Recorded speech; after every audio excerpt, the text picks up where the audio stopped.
Bismillahirrahmanirrahim. Assalamualaikum warahmatullahi wabarakatuh. Perkenalkan, nama saya Asrifah. Saya dari Prodi Agribisnis Sore dengan NIM 019030001.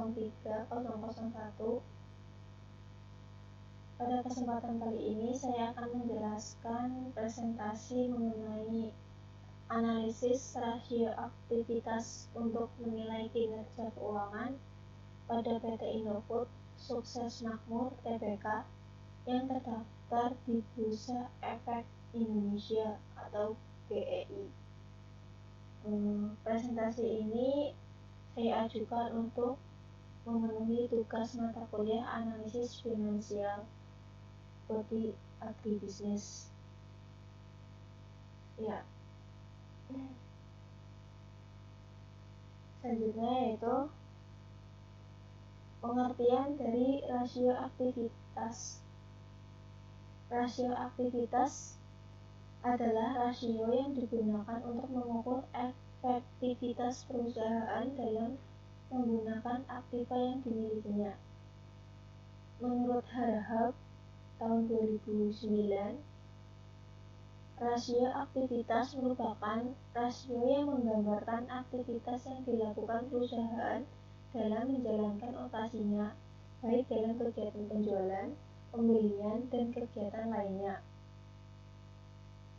Yang selanjutnya, menurut Fahmi tahun 2013 dalam bukunya, rasio aktivitas adalah rasio yang menggambarkan sejauh mana suatu perusahaan mempergunakan sumber daya yang dimilikinya guna menunjang aktivitas perusahaan, di mana penggunaan aktivitas ini dilakukan secara sangat maksimal dengan maksud memperoleh hasil yang maksimal pula. Rasio aktivitas menurut Hanafi, rasio aktivitas adalah rasio yang melihat pada beberapa aspek, kemudian menentukan beberapa tingkat aktivitas tersebut pada tingkat keinginan tertentu. Aktivitas yang rendah pada tingkat penjualan tertentu akan mengakibatkan semakin besarnya dana kelebihan yang tertanam pada aktiva tersebut. Berdasarkan pendapat di atas, dapat disimpulkan bahwa rasio aktivitas atau rasio activity ratio adalah rasio yang digunakan untuk mengukur efektivitas PT Indofood Sukses Makmur Tbk yang terdaftar di Bursa Efek Indonesia atau BEI tadi, dalam menggunakan aktiva yang dimilikinya. Dapat pula dikatakan rasio ini digunakan untuk menilai beberapa efisien perusahaan dapat memanfaatkan dan mengelola sumber daya yang dimiliki perusahaan tersebut dalam melakukan aktivitas sehari-hari, seperti contohnya penjualan, penagihan, piutang, pengelolaan persediaan, pengelolaan modal kerja, pengelolaan dari seluruh aktiva. Yang selanjutnya adalah tujuan dan manfaat rasio aktivitas.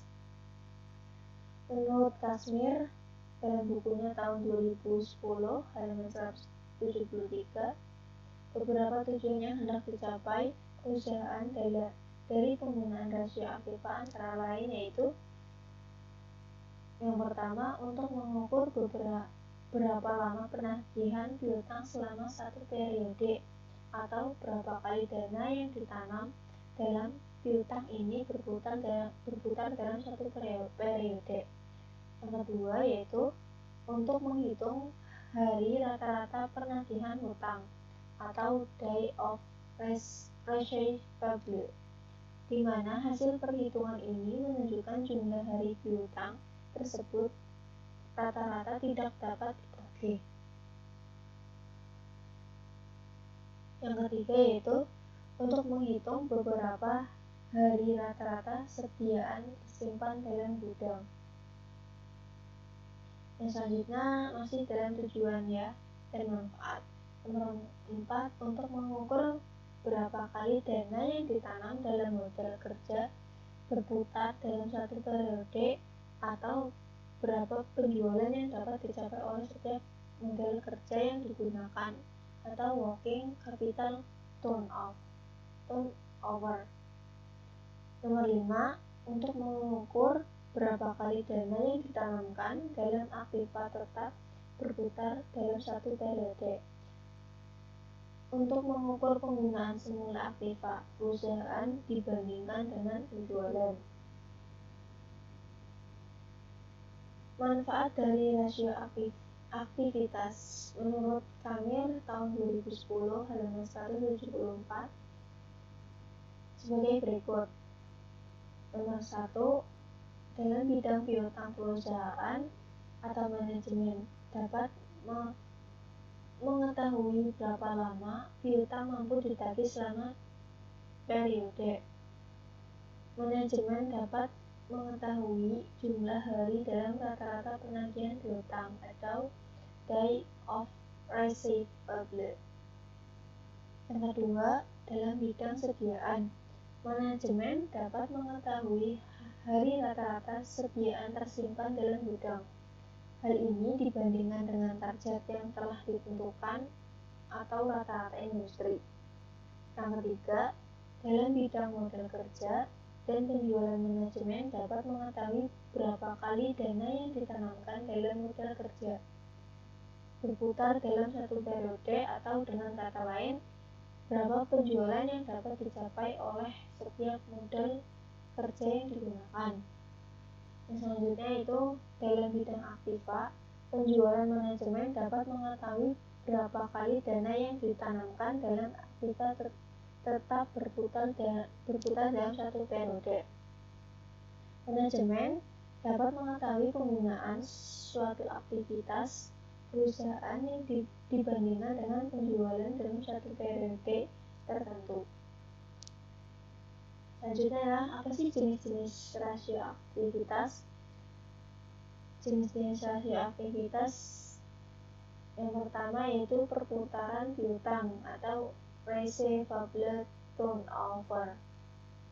Menurut Kashmir tahun 2012 dalam bukunya yang halaman 175, perputaran piutang merupakan rasio yang digunakan untuk mengukur berapa lama penagihan piutang selama satu periode, atau berapa kali dana yang ditanam dalam piutang ini berputar dalam satu periode. Standar rata-rata industri perusahaan dapat diketahui bahwa jika dikatakan baik yaitu di atas 15 kali, dan jika di bawah 15 kali artinya perusahaan dalam kondisi tidak baik. Rumusnya yaitu penjualan kredit dibagi penjualan kredit. Yang selanjutnya yaitu rata-rata pengumpulan piutang. Rata-rata pengumpulan piutang menunjukkan periode rata-rata yang diperlukan untuk mengumpulkan piutang. Standar rata-rata waktu pengumpulan piutang dapat diketahui jika di atas dari 60 hari maka dikatakan tidak baik, dan jika di bawah 60 hari dalam kondisi waktu rata-rata pengumpulan piutang dikatakan baik. Jadi selama 2 bulan lebih dikatakan tidak baik pengumpulan piutangnya, di bawah 2 bulan karena 60 hari yang dari 2 bulan dikatakan baik. Waktu rata-rata persediaan, rumusnya yaitu jumlah hari setahun, jumlah hari dalam 1 tahun dibagi perputaran persediaan. Selanjutnya, pengumpulan piutang dan kebijakan kreditnya juga terlihat. Rasio ini biasanya digunakan untuk menganalisis modal kerja karena ukuran seberapa cepat piutang perusahaan berputar menjadi kas bisa ditentukan. Jumlah hari piutang menggambarkan lamanya suatu piutang yang bisa ditagih. Jangka waktu pelunasan atau jika jangka waktu pelunasan semakin lama, maka resiko kemungkinan tidak tertagihnya piutang semakin besar. Rasio yang kedua yaitu perputaran persediaan atau inventory turnover.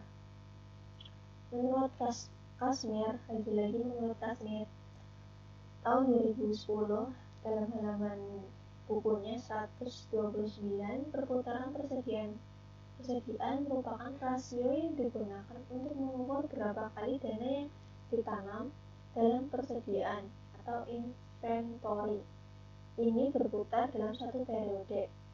Standar rata-rata dapat diketahui jika di bawah dari 20 kali, maka perputaran persediaan perusahaan dapat dikatakan tidak baik.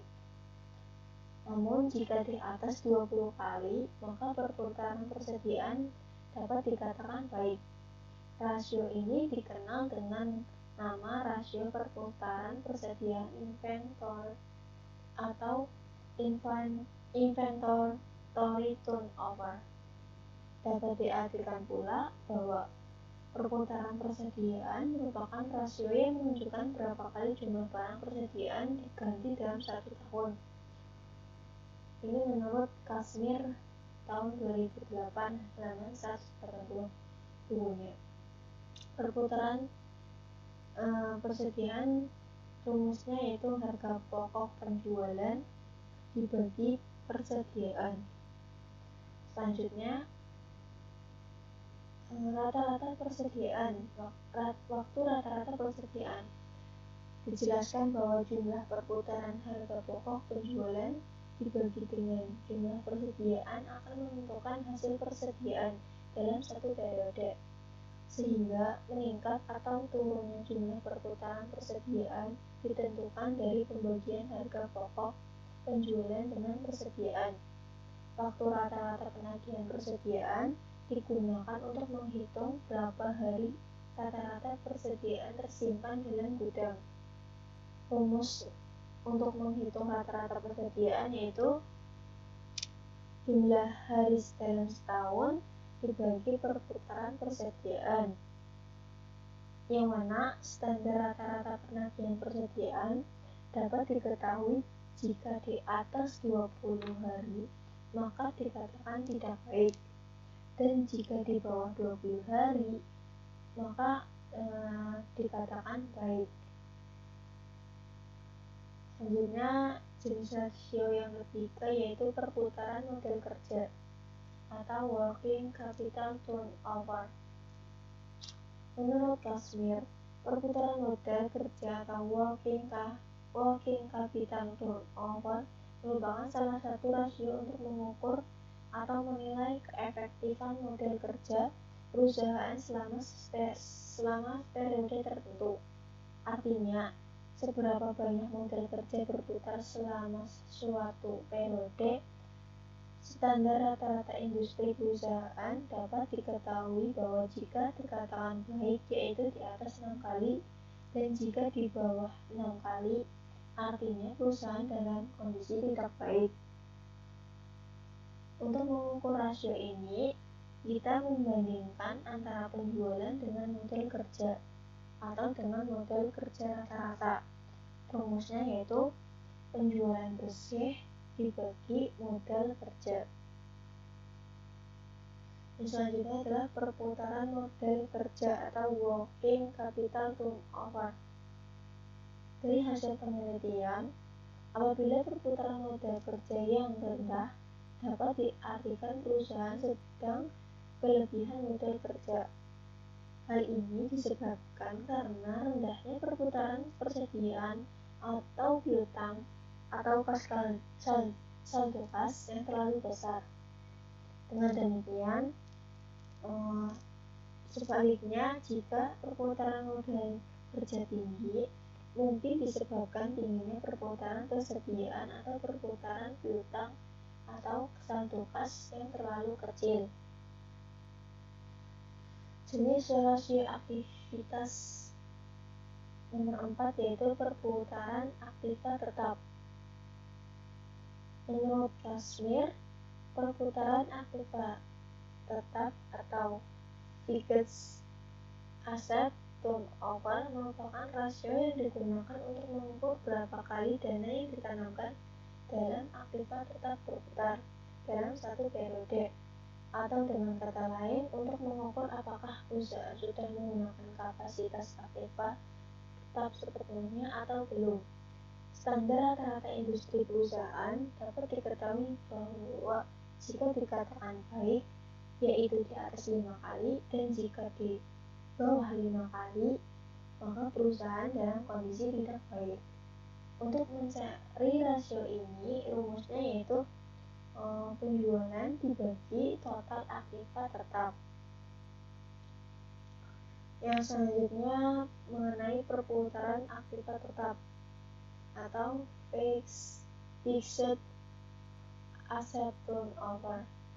Rasio ini digunakan untuk mengevaluasi kemampuan perusahaan menggunakan aktivanya secara efektif untuk meningkatkan pendapatan.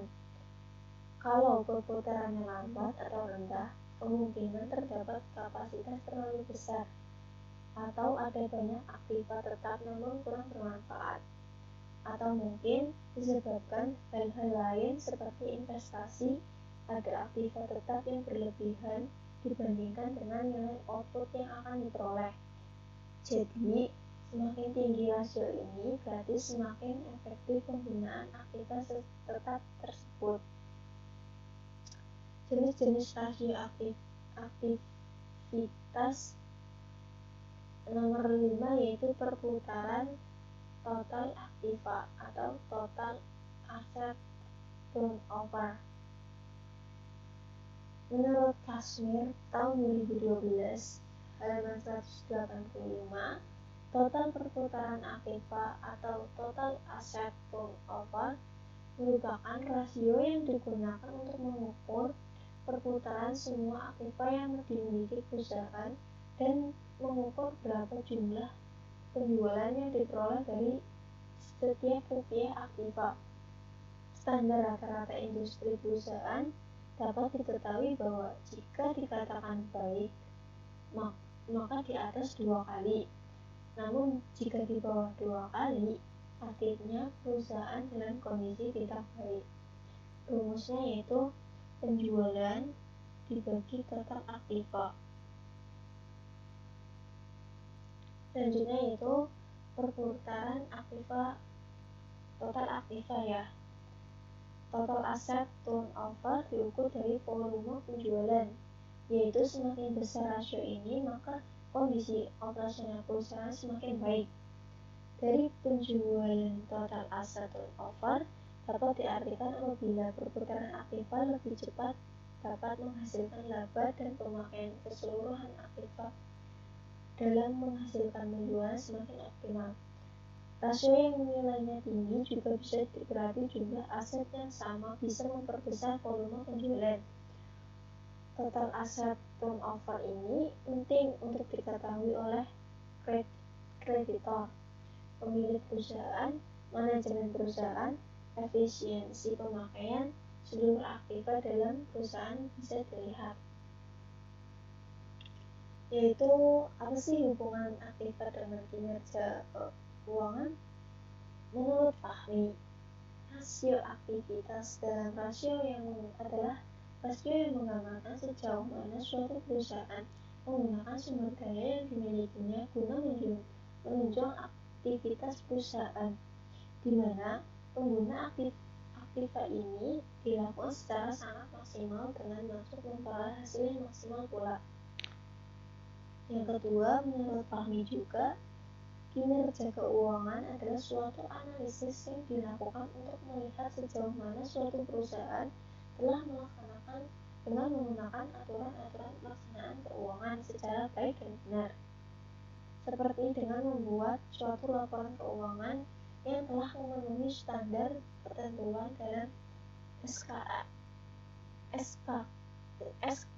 SAK atau Standar Akuntansi Keuangan atau GAAP, General Accepted Accounting Principles.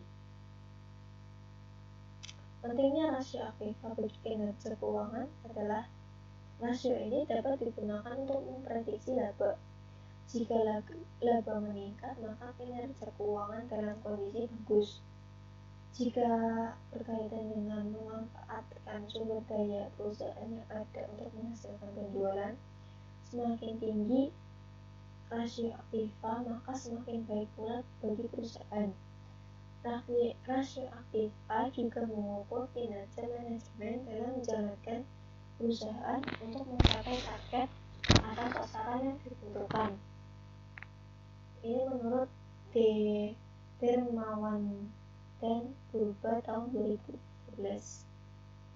Contoh laba rugi. Contoh laba rugi di sini contoh lain ya, seperti PT ABC. Contohnya untuk tahun yang berakhir pada 31 Desember 2009. Di sini ada keterangan bahwa penjualan per juta, harga pokok penjualan 2.500.000, laba bruto 1.500.000, biaya penjualan administrasi dan umum 950, laba usaha 550, bunga 50.000, laba sebelum pajak 500.000, pajaknya 250.000, total setelah pajak menjadi 250.000. Perhitungan rasio ya, contoh rasio, contohnya tadi di rugi dan laba ya. Terus current ratio sama dengan current aset dibagi current liabilities sama dengan 500 dibagi 250 sama dengan 200%.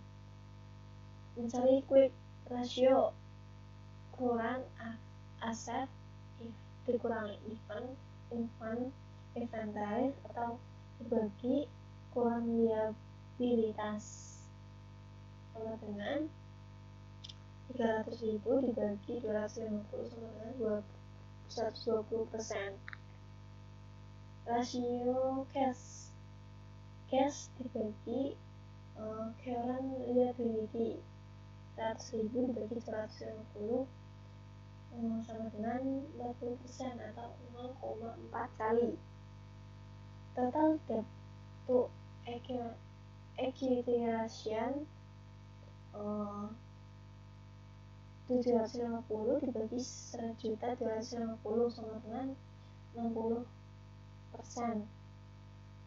Long term debt to equity ratio sama dengan 500.000 dibagi 1.250 sama dengan 40%. Total debit aset rasio dikurangi total debit atau total aset sama dengan 750 dibagi 2 juta sama dengan 37,5%. Times interest earned ratio atau EBIT dibagi interest expense sama dengan 550 dibagi 50.000 sama dengan 11 kali. Ya, yang terakhir adalah perhitungan rasio. Ini yang kedua. Total aset turnover, yaitu net sales dibagi total aset. Jadi penawaran dibagi dengan total aset sama dengan 4 juta dibagi 2 juta sama dengan 2 kali. Nah, selanjutnya receivable turnover net credit sales dibagi average receivable sama dengan 4 juta dibagi 50.000 sama dengan 80 kali. Average whole periode ini dalam kurung ya 50.000 dikali 360 dibagi 4 juta sama dengan 4,5 hari atau 360.000 dibagi receivable turnover kan sudah diketahui ya kalau 350 dibagi 80 kali sama dengan 4,5 hari. Selanjutnya adalah inventory turnover. Rumusnya COGS dibagi average inventory sama dengan 7.500 dibagi 200 sama dengan 12,5 kali. Selanjutnya average day inventory 30 hari dibagi inventory turnover. 30 hari dibagi hasil dari inventory turnover yaitu 12,5 28,8.